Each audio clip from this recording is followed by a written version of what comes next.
I'll start. Yeah, so recently the Mega Millions reached $400 million. I don't know if you saw, but I pay attention when it's that high. And there were two winners. They each, after taxes, took home about $75 million. So that got me thinking, if I won $75 million, what would I do with that? And I have two major goals. So the first would be that if I wanted to, I could quit my job, hire, personal chef, personal trainer, get this mansion, shopping trips whenever I want, just basically live whatever lifestyle I want to. And then my second goal would be to invest as much money as possible that I need to keep that lifestyle sustainable. So first thing I would do is I would hire a really good financial advisor and bucket my $75 million into three $25 million buckets. So with the first 25, I would take 5 of it and put it into a very safe, non-risky investment. Treasury bills average around 5% a year. So $5 million, that would give me a salary of about $250,000 a year, just earnings off that. If I never touch that $5 million again, I could live off $250 pretty comfortably. So then the other 20 I would split in half, and I would let my financial advisor do whatever they want with their half, manage funds. A lot of those advisors push, these funds that they say will outperform the market. And then the other half I would invest in index funds, which other studies say that over time, those do better than the managed funds. And then I would reassess every 5 to 10 years and just see, how my money's doing and possibly reallocate.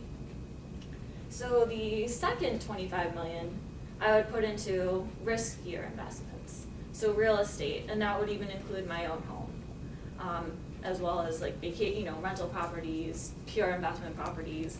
And I would not pay cash. I would actually use as little of my own cash as possible because interest rates are low.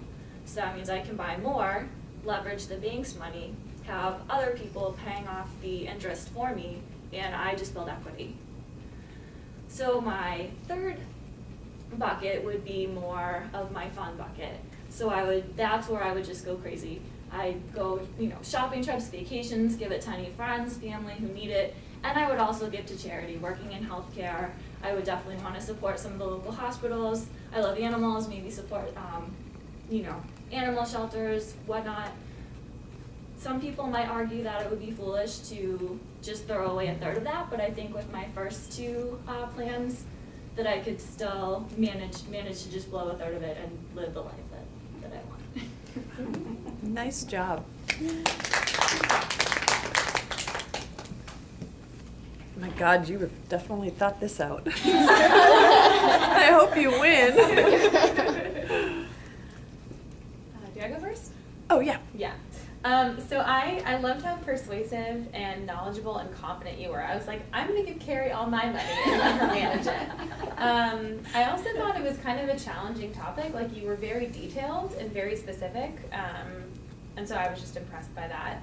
And then I liked that you varied your pace and your tone a lot, which was nice, like as a way of sort of regulating, just smoothing out the whole presentation. And added pauses where I thought otherwise, I think I probably would have said or something, but I think you paused and kind of kept yourself on track that way too. Yeah, I thought your pace was good. Towards the end, when you were talking about the fun bucket, you kind of got a little faster, which I liked because you were obviously excited about talking about the fun stuff to do with your money. And I thought that you seemed really knowledgeable. Like, you were talking about stuff that I didn't really know about, and it sounded like you knew exactly what you were talking about. So I believed you. You could have said everything you could have said could have been false, and I would have believed what you said. I had liked your eye contact, and I noticed you were, like she had mentioned before, like just sweeping across the room. So I noticed like you would do this half and then like go back. So I thought that was good. I like how you kind of broke it down to what all of us would understand in the beginning, like as, the lottery and how much, and you kind of brought us in because you asked, like, if basically we had heard that it was 400 million and 2 people won, and then kind of went into the heavier stuff, so I really liked how you built up to that. I agree with that on that note, because because I do finances, so I really love the data. I love the planning. I was like, this girl was brilliant. So it's really good. I like the planned investments, what you would do with your winnings. I mean, it was just great. Yeah, you totally convinced me. You had a lot of detail and a lot of data to back up what you wanted to do with your money. And I thought it was also good that at the end of the presentation that you got, you know, when you decided to what you were going to do with the money, personal use, that you got really excited about it, and it showed. It was good. It was very intelligent, you know, from beginning to end. Intelligent in terms of the way that you ordered it and structured it. You know, so to Laura's point, the opening was such a good preview to let us know exactly what this presentation was going to be about. And you said that there are 3, you know, buckets, and then, you know, the first bucket. So even just that structure that you applied to the presentation, again, enabled us to understand exactly where we are in this presentation. So we knew how much more was coming. So you gave a great preview, you gave us all that really good detail, which was amazing, just how well sequenced all that detail was, and like how amazing it was that you thought it through to that level. And then you gave us a really good recap at the end as well. So it's like those 2 pieces complemented each other perfectly, and the meat of the presentation was in the middle. And what you did in the top 2 parts, the preview and the review, you were a lot more connected to us as human beings. So that was more personal, it was more exciting, it was more like, wouldn't all of you like to win the lottery? And I think everybody does. So you connected to us in a different way, and then you went into your kind of business style, and it became very analytical. So it was just interesting to even watch that.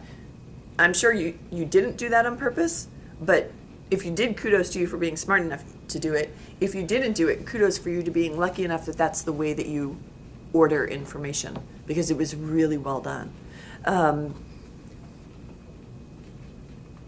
Just that level of detail that you brought in with the math, all of that was really good. So things to work on.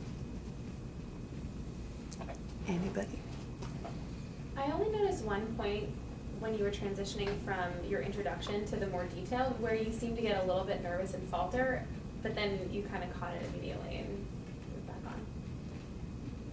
I was planning to bring my notes because I had all those numbers until you said, like, don't bring your notes. So I was like, I'm going to forget that number. I'm so glad you didn't bring your notes. Again, I think it would have hurt you so much more, because it's too strong of a temptation to have the answer key that close to you. Human nature is, at some point you were nervous, we're going to look at it. So I'm glad that you didn't. Any other suggestions? All right, so the only other things that I'd add, in the beginning, your voice was quivering ever so slightly in the beginning, and maybe only for the first 20 seconds or so, but for that first 20 seconds I thought, ooh, she's nervous. So the nerves really revealed themselves. So one of the things that you want to think about is really doing some deep breathing before you get up there, so that you stretch those lungs as much as possible before you start. I kind of felt that you were probably getting nervous on the sidelines and everything was starting to constrict. So whether it's walking in the hallway before you have to go on, or if you're in the type of room where you can't be out in the hallway, really think about breathing in deeply as much as possible and really open those lungs up. Also consider having water available. So folks that get really nervous when they're presenting, and that starts to happen to their vocal cords and your voice starts to shake. Having water available does 2 things. A, if you really need water, it's there. B, if you're forgetting where you're going, there's something to be said for being able to say, you know what, I'm sorry, excuse me, I just need a sip of water. And taking a sip of water just to collect yourself for a moment and, kind of breathe as you're doing that. Your face. So do you think your face flushes when you speak? Yes. Yep, so it did. But here's the thing about people when their face turns red. It's usually right after the presentation ends. So after the adrenaline rush, when you sit down, that's when the red comes out. And I'm hoping that the camera picked that up, because there was no flushing. And as soon as you sat down, that's when, we could see the flush appear. So it's great to know. I know it happens, and that's fine, because it's not happening while I've got the adrenaline rush. It's when I go off to the side. And usually by the time you go off to the side, no one's looking at you anymore. So that's like a fear to just let go of. So my only recommendation for you, and I'll be curious to see next week, you could almost get away with a more assertive posture. And when I say posture, I don't mean the way that you're standing, but everything about you is so calm and analytical that you had a lot of energy in your voice, but your body was just kind of planted. So maybe thinking about how you might be able to move just a little bit here and there, just to add a little more interest. You're someone that could almost get away, you know, with like the arms folded and, you know, like talking this way, which, you know, if you were to do it, it would just be over the top, intimidating. But for you, I think it would even add a further level of authority to your voice, because there were times that it felt, not that you were asking permission, but sometimes there was that up inflection at the end of some of your points, and that connotes that's where some of the self-confidence starts to waver. So I'll watch you next week when you're doing a business presentation just to see how it plays out. That's a note I made. Yay, you're done.